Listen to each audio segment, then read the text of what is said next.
Este libro surge a partir de una conversación con un amigo, con Mauricio Tamayo, en Semana Santa del año 2019, a partir de un hallazgo, unos discos que llegaron al centro de Bogotá, a San Victorino, una gran colección de discos, una colección de rock clásico, de rock progresivo, y le comentaba a mi amigo que me llamaba mucho la atención cómo unos discos de una colección tan especializada terminaban en el centro de Bogotá y la estaban vendiendo pues a un precio realmente bastante irrisorio, si se puede decir, cada disco entre 5.000 y 10.000 pesos. Y a raíz de pensar quién era el dueño de esta colección y cómo esa colección llega a Bogotá, empezaron a surgir una serie de cuestionamientos en torno a la melomanía. Y luego pues descubriendo que esta es una colección de discos que le perteneció a un venezolano, que se la vende a un comerciante en Cúcuta y este comerciante en Cúcuta se la vende a un comerciante de San Victorino y finalmente como 2.500 discos terminan en el centro de Bogotá, pues empecé a pensar qué motivaciones hay detrás de la melomanía, qué nos invita a ser melómanos, por qué amamos la música. Y a partir de esa anécdota de los discos que venían de Venezuela, pues se me ocurrió armar una antología de crónicas respecto del amor por la música. Afortunadamente mi vida ha estado atravesada por el amor por la música, no solamente por mi papá y por el hogar y mi abuelo, sino porque la mayoría de mis amigos son melómanos. Entonces a partir de eso trabajé en una disquera, he realizado una cantidad de investigaciones sobre música, pues tenía muchos insumos y así es como se me ocurrió la idea de armar esta antología de crónicas sobre el amor por la música.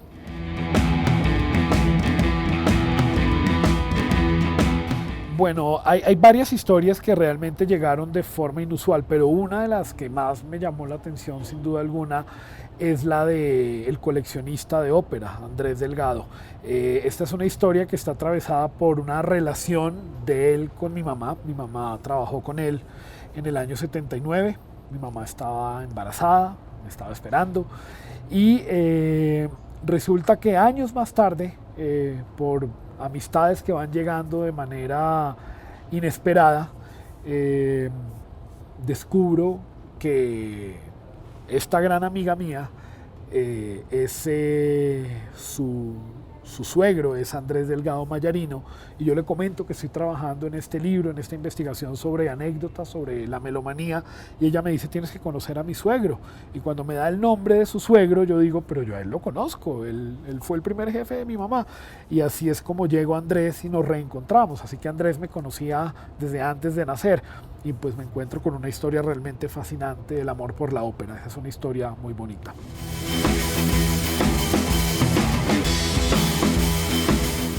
La melomanía es una enfermedad incurable que está atravesada bien sea por la necesidad de atesorar objetos o de conocer sobre música. La melomanía se puede manifestar de muchas maneras, bien sea por la simple curiosidad de armar una colección de un género o por profundizar en un estilo, en un país, en una banda. Y en la medida que uno va descubriendo y va desarrollando, digamos, el gusto por la música, inevitablemente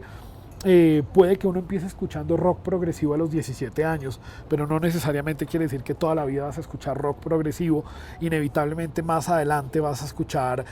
new wave o post-punk o jazz o música clásica, y cuando a uno le gusta la música y quiere saberlo todo sobre la música que a uno le gusta, y cuando uno tiene amigos que son melómanos y esos amigos recomiendan un disco, una obra, un estilo, un género, pues finalmente si está a la disposición y la mente abierta para recibir toda esa información, finalmente se va desarrollando como ese melómano que creo que todos lo tenemos, unos más arraigados que otros. Yo creo que el amor por la música no se puede medir solamente por la cantidad de discos que puede tener uno en una colección. Una de las crónicas más interesantes de este libro es la historia de una mujer que es melómana pero no tiene casi discos. Su melomanía se fue desarrollando a partir de compartir con sus amigos el gusto por la música o de asistir a conciertos o simplemente de tener 1 giga o 2 gigas de información relacionada con la música. Eso también es un melómano. Una cosa muy diferente es el coleccionista, porque el coleccionista sí sufre de la necesidad de acaparar, de atesorar, de ir detrás del objeto para satisfacer el ego, porque parte de la melomanía está atravesada por el ego. Aquí hay mucho ego, sobre todo los coleccionistas de salsa tienen muchísimo ego cada vez que sacan pecho frente a sus tesoros, discos firmados por Héctor Lavoe o primeras ediciones de Rey Barreto o de Johnny Pacheco, que se vuelven realmente tesoros. Cuando uno mira los precios de los discos de salsa, primeras ediciones de la década del 70 o finales de los 60, y uno mira los precios y uno dice, pero ¿por qué están especulando tanto? Porque ellos saben que el coleccionista de salsa hace lo que sea por un disco, hasta robar, y eso lo cuento en mi libro.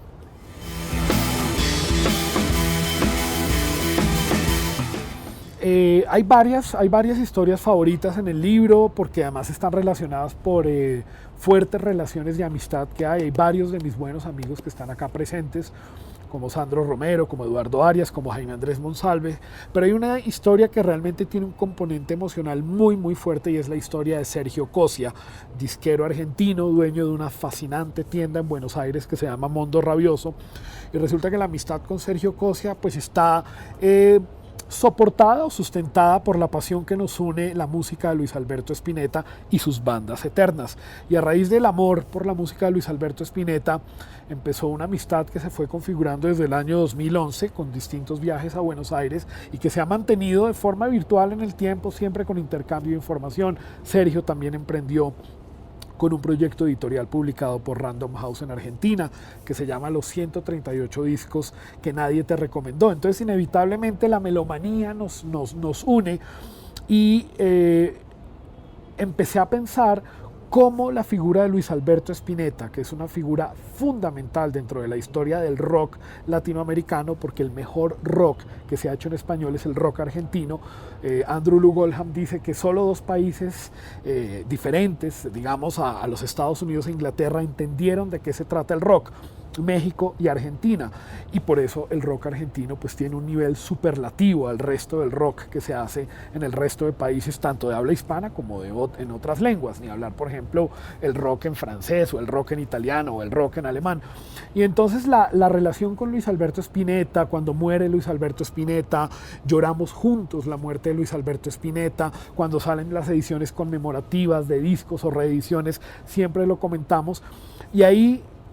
encuentro que hay una amistad profunda que se ha sostenido en el tiempo por las ventajas de las comunicaciones digitales, sustentada por el amor y pasión hacia Luis Alberto Spinetta. Entonces, esa es una historia que me gusta mucho, porque a Sergio lo valoro y lo considero como un gran amigo, y siempre, pues como dicen ellos, siempre hay intercambio de data, de información que va nutriendo esta amistad.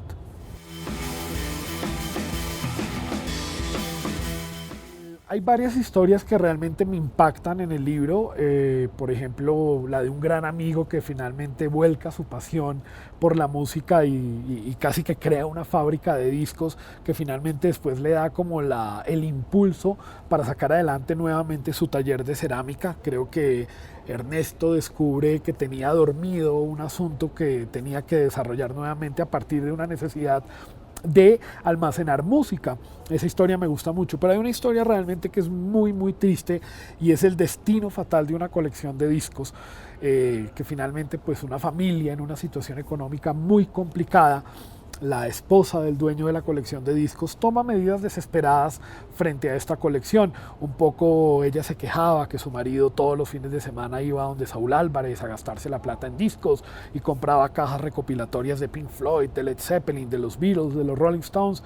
y nos describía a los melómanos como unos bichos enfermos incurables. Y finalmente, cuando la situación económica de ellos se ve muy complicada, pues ella toma medidas desesperadas frente a esta colección, y realmente pues si cuento el desenlace de la crónica pues estaría dañándoles parte de la historia. Tienen que leer esa crónica,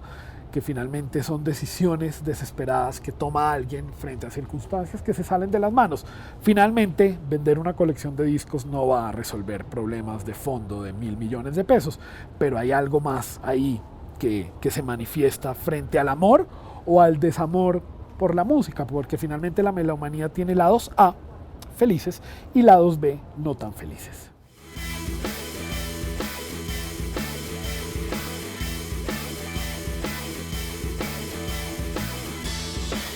En toda colección de rock, sobre todo, encontramos a los Beatles, a los Rolling Stones y a Pink Floyd.